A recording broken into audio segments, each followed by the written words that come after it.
Le premier, c'est de dire ce que nous ne voulons pas. Et ce que nous ne voulons pas au soir du 12 juin et au soir du 19 juin, c'est d'abord et par ordre de priorité de voir le Rassemblement national ces 5 années. Et puis nous ne voulons pas non plus la NUP pour d'autres raisons, même si nous pouvons partager quelques propositions qui sont faites.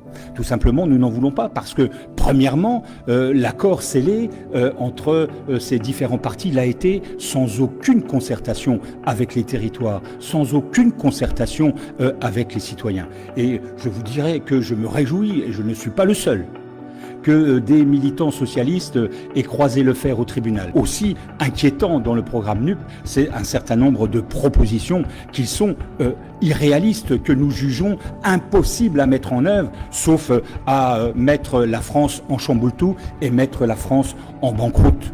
Et donc l'illusion que nous donne aujourd'hui la NUP est très dangereuse. Et sachez qu'a été présenté hier le programme économique de cette coalition, programme économique estimé à minima à 250 milliards de dépenses nouvelles. D'autres observateurs les estiment entre 330 et 350 milliards.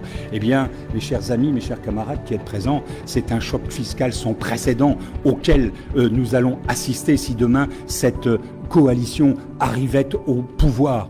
Un choc d'au moins 100 milliards de hausse d'impôts, choc que nous n'avons jamais connu à travers la Ve République. Et de cela, nous ne voulons pas parce que nous sommes déjà aujourd'hui assez nourris en termes d'impôts, mais surtout, nous ne voulons pas encore créer de la déception après une campagne, certes sur des thèmes sur lesquels nous pourrions largement discuter, mais une campagne qui nous amène droit dans le mur et le réveil serait extrêmement difficile.